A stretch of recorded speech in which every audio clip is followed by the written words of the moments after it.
But I can tell you something. When I tell this to people, people look at me like I'm crazy, but I think this is like the best stupid choice I ever did in my life because I done more in one leg than I ever did when I had two legs. Wow. What's up, everyone? Today we have a special guest, One Leg Beast. If you guys don't know who he is, he's a one-leg amputee athlete that competes across multiple genres, such as calisthenics, freestyle, and reps. He was the first amputee to have completed the Savage Race in crutches and one leg, not once, but 3 times. Welcome to the podcast. What's up, One Leg Beast? How's everything? What's going on? Everything's good. I'm blessed by the best. Always positive attitude. Yes, indeed. All right, so let's start from the beginning. Like, how did you get into exercising or fitness? I've been doing exercise and fitness since high school. I played sports, so I've always been an athletic person. And I continued after high school and all that. You know, I started lifting weights and doing calisthenics, but I wasn't so into it. Now then, you know, from that aspect after the accident. So tell us about the accident. So what happened? How? May 26, 2016, I was in a motorcycle accident. How old were you? I was 30 when I had 2 legs, and I was 30 when I lost my leg. So poor choices made me lose my leg. I can't blame the motorcycle. Oh, give us the short story. So what happened that day? That day was like any other day. I was just riding. I was helping my girlfriend at that time close down the bar, and I told her I was gonna meet her home. She made it. I didn't. You got on a motorcycle to drive home? No, because I was always on a bike. Yeah. You know, that was my transportation, either a bike or on a car, but I was normally on the bike, you know, doing my activities. So that day, I guess I was tired or something. I guess I fell asleep. I never stopped at the stop sign, took out a gate. And then they found me, you know, a few hours later. And then they tried to fix my leg, but in 3 days, they caught gangrene, so they had to amputate it. So the moment you hit, you were unconscious. You don't remember anything from there? No, I don't remember being on that road. I was in a coma for 6 days. So what's the last thing you remember for that day? The last thing I remember was leaving the bar. That's it. And like the only thing I really do remember is like I was 6 days, but that's like a whole different topic. It's like, you know, it's like not a lot of people is gonna believe in hell and you know, in heaven. Yeah, you went into it on the YouTube video. If you guys want to hear more about it, you guys could check it out. So that's the only thing I really So you remember just leaving the bar, and then next thing you know, you wake up in a hospital bed? I knew when I woke up, you know, because at that time I remember my girlfriend, she used to speak to me and I can hear her, you know. While you're in a coma? Yeah. I can hear her. I can hear my friend. How does it sound like? Is it like an echo? Nah, it sounds far away. Like I was somewhere far, ugly, but I can hear my family members. You know what I'm saying? Like. And were you trying to wake up? I was trying to find my way home. If I would have never kept walking for those 6 days, I think I would have been there stuck forever. So I was glad. Like when I woke up, I was happy. I couldn't sleep for 3 days because I was scared that if I was to go back to sleep, I'll go back to that place and that I fought so hard to get out of. So when you woke up, you didn't have a leg? Nah, but I knew that. You knew that before you woke up? Yeah.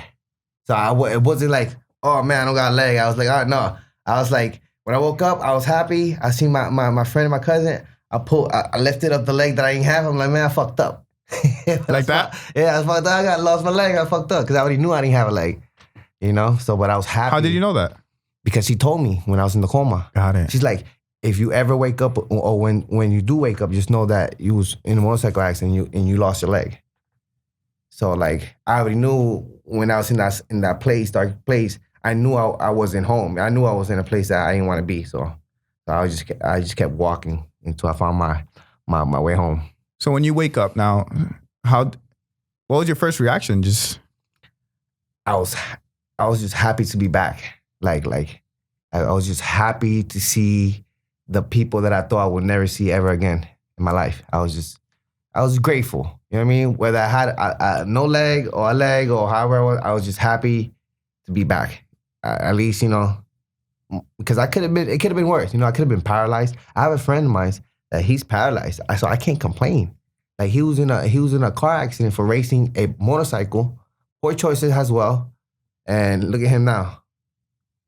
That's why he's got to live with every day. At least, I accept it, But I can tell you something. When I tell this to people look at me like I'm crazy, but I think this is like the best stupid choice I ever did in my life, because I done more in one leg than I ever did when I had two legs. Wow. In those 3 years, I'm going to hit 3 years now as an amputee, I've done more than I ever did while, as a normal person. Like, I wasn't doing nothing. I wasn't living life. I was existing. That's the difference. Like now, I might not have everything, but I'm living. Like I've met you. I've met a lot of dope athletes to this calisthenic industry since I've came in as an adapted athlete competing with able-bodied people, So after the accident, how long it took you before you started working out again? Or did you have to learn how to walk? Yeah, I had to learn how to walk. Tell us about that. That was very challenging. The first prosthetic they made me, they thought I was below the knee and I wasn't, so they made me a prosthetic that wasn't really designed for me, but I wanted to walk so bad that I forced myself. What does below the knee? So below the knee means that you have the knee, that you're able to move your leg. You're able to make the flex. Above the knee is you don't have a knee, so you can't move nothing. So I had the artificial knee. So I had to do the movement of like the higher you are, the harder it is. The lower you are, the better you are, Yeah. As an amputee. So walk us through how you learned how to walk. It was very challenging. I forced myself to learn with a prosthetic because I told myself I'm going to be walking less than like 4 or 5 months. And I made it happen with a prosthetic that wasn't designed. I was back on the bike in 4 months without a prosthetic. I didn't even have I'm still riding bikes here and there. Like a bicycle or a motorcycle? No, motorcycle. I got back on the motorcycle. Wow. Less than 4 months with bandages and everything. I wasn't going far, but I'll go around the block, because my veins was itching to ride. Did you feel like it was affecting your balance? Yeah, of course, it affected my balance. But like I look at it like it's adapting and overcoming. Like your body is designed to adapt to anything that you put it through. Whatever it is, it will adapt. Yeah. That's how we design to adapt. So I look at like anything, like every time I change my leg, like my regular leg to my running leg that I have, it's like learning how to walk all over again. It takes me about 30 minutes or maybe less to adapt to the new leg. And it's just like the same thing when I take the running leg, put this one feels super heavy when I do the transfer. I'd be like, damn man, how do I walk with this thing? The other one's super light, It's crazy, but technology has come in a long way, so I'm very grateful for what I have, because I would not have not a leg if it wasn't because my ex doing the paperwork for me to for insurance. I didn't have insurance when I had the motorcycle accident. Did they bill you all those hospital hours? Yeah. You remember how much it was? Yeah, you know how much it cost to cut my leg off? How much? If I'm not mistaken, I think it was $42,000. $42,000. Yeah, for you to take off my leg, man. And they try to bill you? They did bill me. I ain't pay that. It changed. Wait, do you still owe it, or did they clear it after insurance? I'm not sure because I got the insurance after, not while, So maybe it got cleared. I'm not even sure. I don't even pay attention. But so that was just cutting the leg off, and you still had like what? You had to pay for like walking treatments and everything? Treatments, therapy, bandages. All that came out of pocket at first. The little money that I had saved up for me, to do my, like I had money saved up. I used it all on me to keep me alive. I used to have to buy a cream that was this big that would cost $300 to keep me alive. Yeah. What did the cream do? For the infection, because I had an infection in my leg, and then I had to get they had to put So if you couldn't afford it, they wouldn't give it to you? No. Wow. Healthcare in this country. Yeah. That's how it is. Like, if you can't afford it, then you're going to have to use the nearest sport and the cheap stuff. But that's not what I needed. Yeah. I needed that special $300 cream to keep my leg to keep surviving. Now they're going to keep cutting it more, Yeah. Oh, that's wow. How it is. That's scary as fuck. Yeah. So, I was grateful that my friend at that time that, I blew all my money and bandages and all the other stuff. He gave me $300 for me to buy the cream when I couldn't afford it no more. Because what's $300 every week? Wow. Yeah, that cream is... And that's the cream alone. That's not even counting everything else you had to do. Exactly. That's just the cream. And bandages, I had change my bandages at least 4 or 5 times a day. You know how much money you ran through after the whole injury? Me personally, with what I had saved, I say like a little $45,000. Yeah, 4,500. 45,000. Yeah, 4,500. But I still like, like mines, like creams and bandages and stuff like that. Stuff the that small I needed. stuff. Yeah. Yeah, that adds up. Yeah. Yeah. How long were you in the hospital after the injury? Well, I was in the hospital for about 14 days altogether, and then they told me I can go because I didn't want to go to that therapy stuff, so I just went straight home. Why you didn't want to do the therapy? I didn't want to be in another place. I just wanted to go back home. Yeah. And I felt like So when you left, you already knew how to walk, or? Nah, I had to wheel me in a wheelchair. I started off in a walker, and then I upgraded in how you call those the crutches. Yeah. And then from there I got my leg. But it was a journey. It's not easy. Like every year I do the Savage race, and I'm the only one I do it every year, but I do it in crutches in one leg every year. Those 7 miles. What are some of the obstacles you face in the Savage race? Man, the one that you have to climb up about 15 feet up and throw yourself in the water, that's heights. So you climb 15 feet and then you throw yourself into like a pool? Yeah. That's scary. That's pretty deep. Can you swim? Yeah, well, nah, I'm learning. Like this is girl in the Savage race. She's been saving my life for the past, I think 3 years since I've been doing these so races. You jump in, you drown, and then she comes gets you? Yeah, well, I don't drown, but I'm kind of, I get out there and she comes saves me all the time. But I'm learning how to swim. It's kind of different. It's not the same. But it's, I look at it like it comes with repetition. The more I practice, the better I'm going to get at it. If I don't put in the work, don't expect me to be good at anything. Yeah, of course. That's the key to anything. So it's like, I said I don't practice enough. That's why I can't swim at the moment. But it's a thing that I'm going to manage. I'm going to put work to it. Were you able to swim before your injury? Yep. I was a good swimmer. It's just weird without the leg, man. Like I haven't tried with the prosthetic on it either, but I think that'll probably just weigh me down. So you learned how to walk at home with your family? I want to say with pretty much myself. I taught myself. Falling, getting up, practicing. I didn't really have nobody to guide me. Like there'll be like 1 or 2 people that I've met that actually answered back when I was looking for help, or anybody that was just like me, because people tell you, oh, I know how you feel, or blah, blah, but they don't never know. You don't know how it feels to be an amputee. You will never know until you become one. Did you lose a lot of friends? Man, I've lost. When I lost my leg, I lost. It shows you who's really there for you. You know what I'm saying? Who's your real friends. That's why it shows you. I thought I had a lot of friends. Nah, those wasn't friends. Those were acquaintances. Those are people that wanted things, was just sucking my energy, just wanted me for whatever I had at that time or whatever I can offer them, whatever. But that's what you learn, You learn who's there, who's really there for you, and who's not.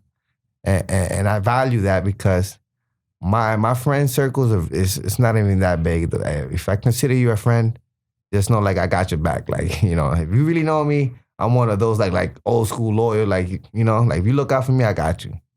So after you learn how to walk, how much longer after that you were like, what went through your head when you were like, okay, I'm gonna start working out? The goal was I told myself, because I was still skinny at that time. When I lost my leg, I was at 225, and after I got home, I got depressed, and I ended up weighing at 150, and then I got my leg, and I just one day I woke up, I looked at myself in the mirror, I told myself I have to get back to what I used to be or better. So I started doing what I knew, and was pull-ups, dips, calisthenic stuff. But I wasn't doing nothing crazy like I'm doing now. I was just doing the basic stuff. But like I said, I started seeing your videos of other people that motivating me, and I'm I just told myself, what, I might as well just do something with this, because I like the sport. I don't really like lifting weights anymore. I'd rather lift my own body weight. And there's so many secrets and moves that you can unlock in calisthenics. There's never an end to this thing. Never. It's addicting. Yeah, that's there's never end. There's no ending to the level that you can reach in calisthenics. It's always more. There's always room for improvement. And I'm very blessed to be the first and one of the adapted athletes who come into the sport and show people that there's no excuses, and no matter what your circumstances, that if you really want it bad enough, you have to go work for it. You gotta go show people what you got. And I felt like that's what I did. Like I made my name, and I opened up the doors for other adapted athletes. But like I feel like I want more people like myself to pull up in these events. Like it's one or two, but I want more, like a team. Or at least not. I want them not to feel afraid. I use this as my therapy. Calisthenics, or me coming out to this competition is my therapy. It makes me feel good.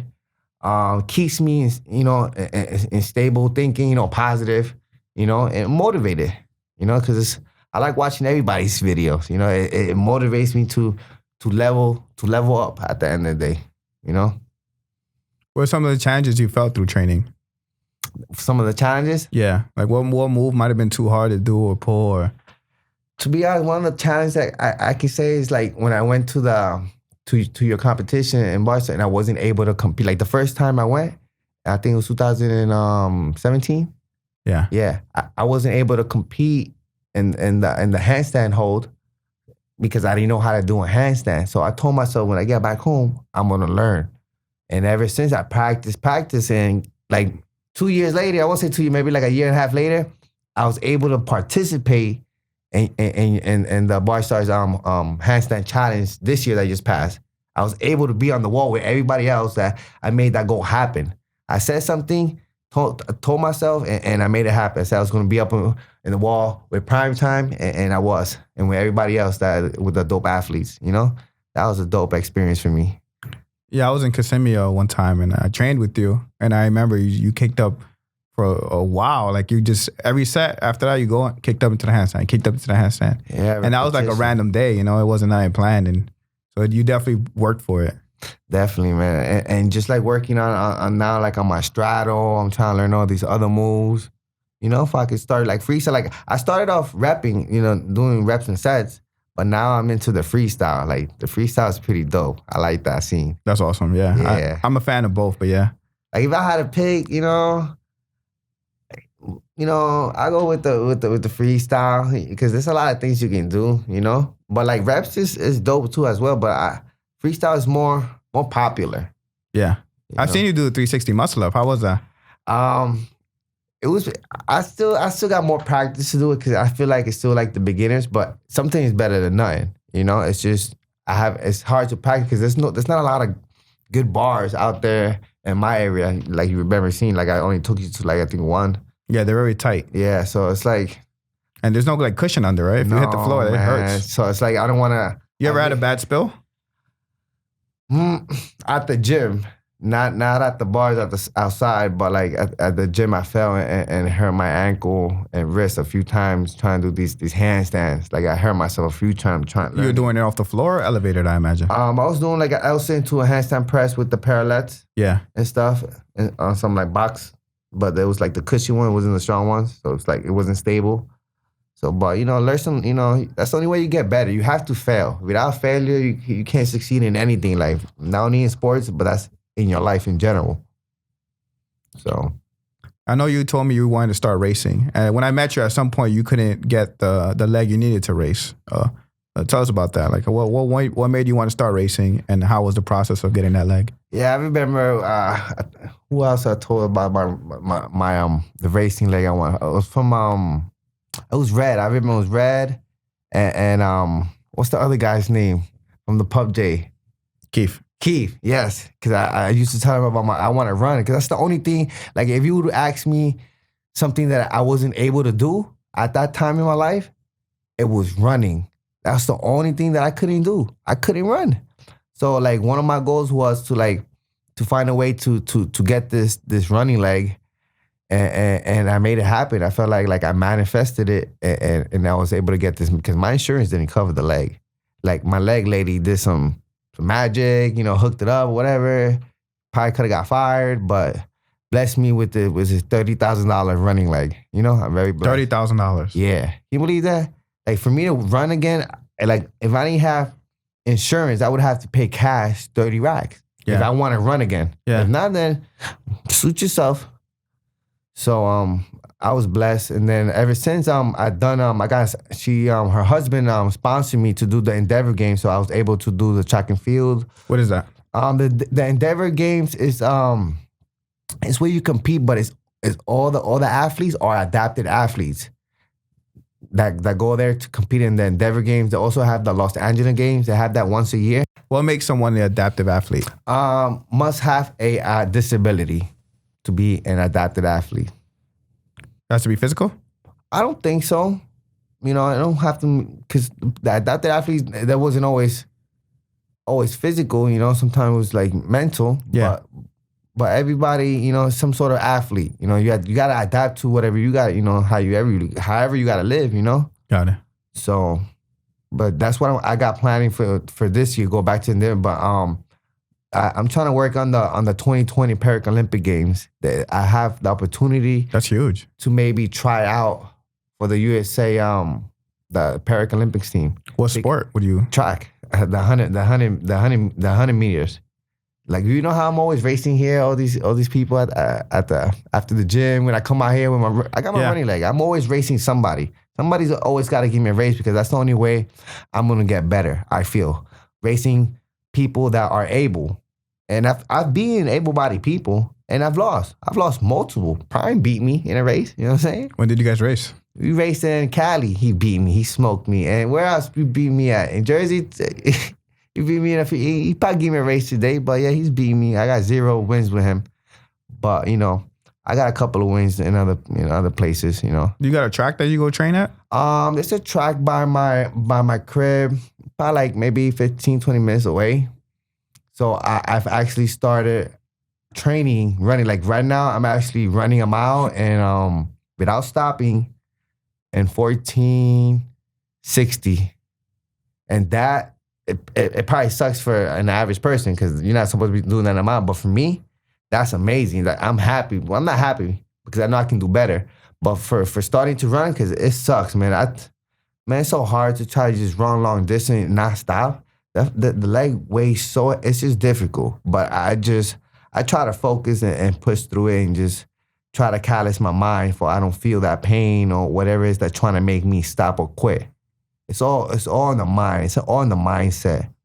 If you think a certain type of way, man, you can achieve so many things. Like, the body will follow. Like, I didn't know. I kept telling myself, the other day, if I just run 1 more mile, or if I do just 10 more reps, maybe I could do another 10 more reps. Maybe I could run another 1 more mile, or run another 2 more minutes. Until I just can't do it no more. That's the goal.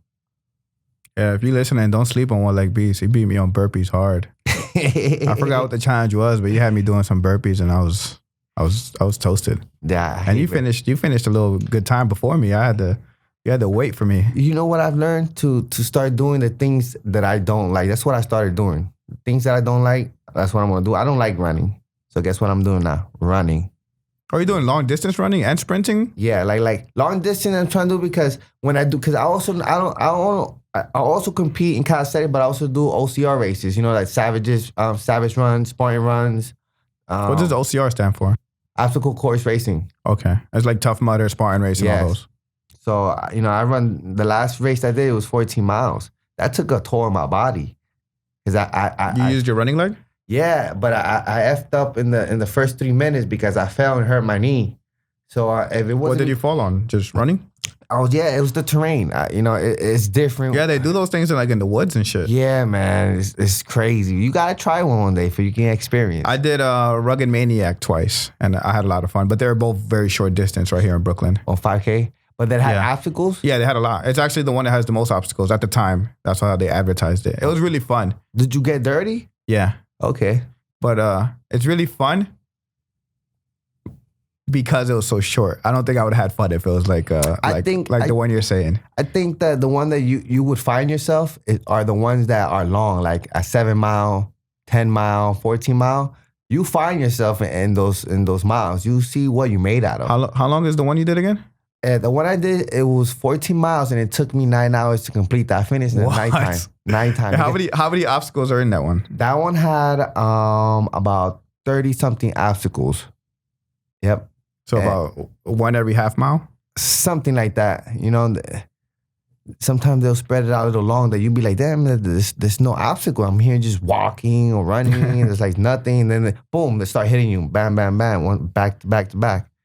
So that's something dope. And it's a dope experience because you get to meet so many dope people there. I've met a blind person doing, it's not really no excuse. Like, you don't have to be in fit. A blind person that did the obstacle course? Yes. I met a blind person, Blind Pete. I met somebody that did it in a wheelchair. I met another amputee that did it. A guy with no hands, no arm, I mean. A guy, I didn't get to meet yet the guy that has no legs. He does them, he's in a stump, bro. He has no lower body. So there's really no excuse. If this guy can do 14 miles with just one, in his hands, I'm pretty sure you can walk it. But people set excuses. They fail before even trying. I hate when people say, I can't, I have to train. The first time I ever did a race, I never trained. I woke up one day, you know what? I'm going to do this. And I bounced and I did it. I told myself I'm going to start it and no matter what, I'm going to finish. That's the goal. Most people start things in life and never finish for whatever reason. That's the problem. They ain't really committed. They kind of want it. They don't really want it. You have a really strong mindset for someone who went through something so powerful. What is there ever a point where you felt like down? And it strikes me here that I won't lie. I go through depression. Depression is like it's an invisible disease. You wouldn't even know it. I go through depression. Just because you might think I'm always happy or I'm always in a good vibe, but people just hide it better than other people. That's all it is. But I try to always promote mental health because a lot of people are going through stuff. You can see my disability. You can see it's physical because you can see that's a problem with me. But maybe the other person's disability is inside.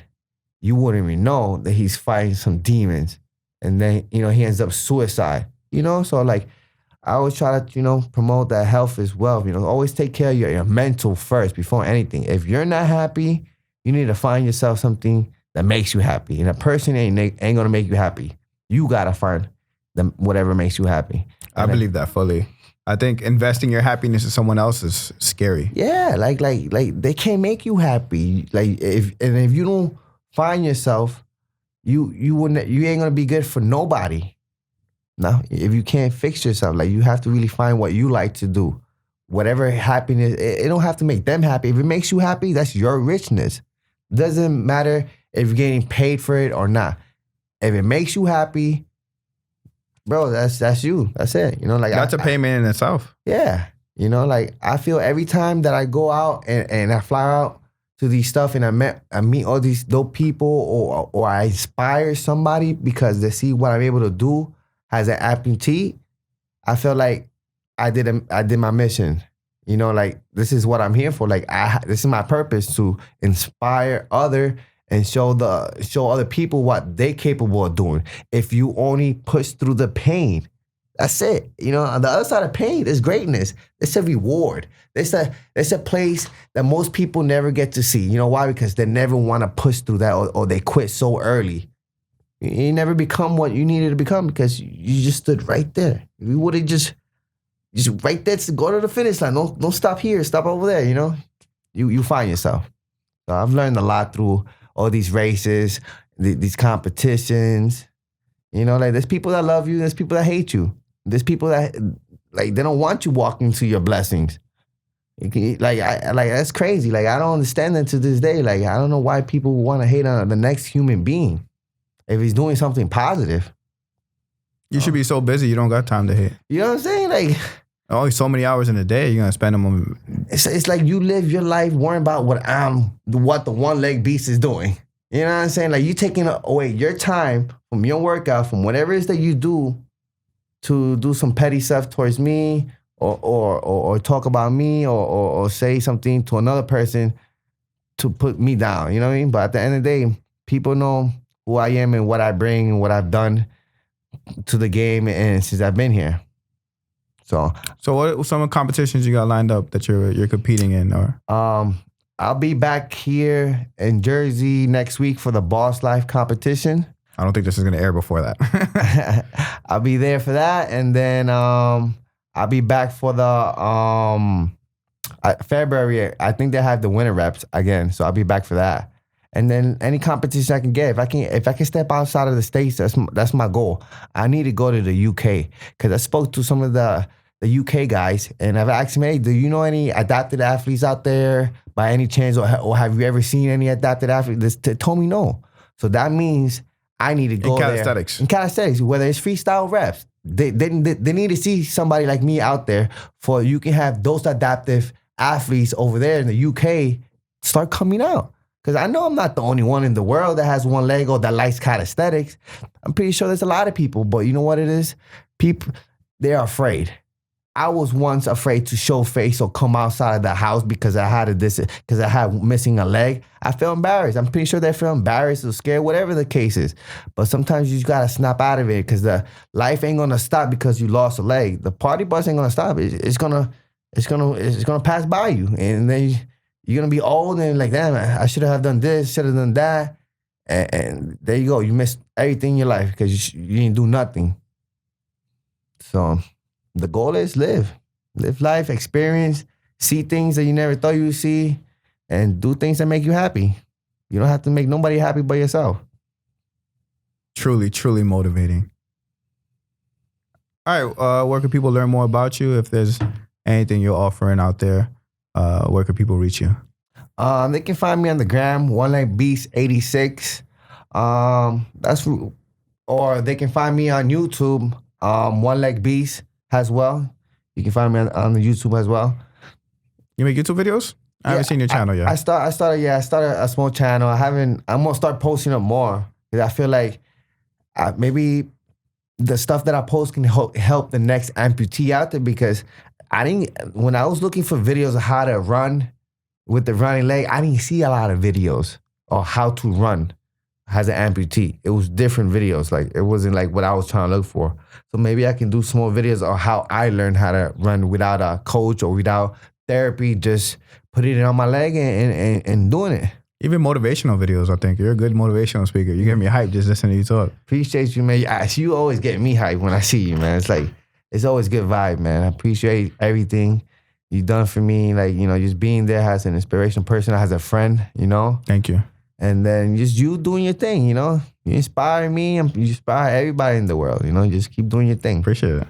You also sell bracelets, right? I know you gave me one. And a t-shirt. Yeah, I was doing the One Leg Beats apparel. Right now that kind of stopped because the guy that was doing my apparel has he had another kid, so I gotta find another person to start doing my apparel again. But then I'll get back at it because that was another source of income, and that was going. To be honest, that was doing pretty good. Yeah, get on it. I can't. I'm sure there's plenty of people that love your message and want to support you. So yeah, appreciate you. All right, check them out. YouTube, Instagram, One Leg Beats. Thank you for coming by. It was a pleasure. Thank you.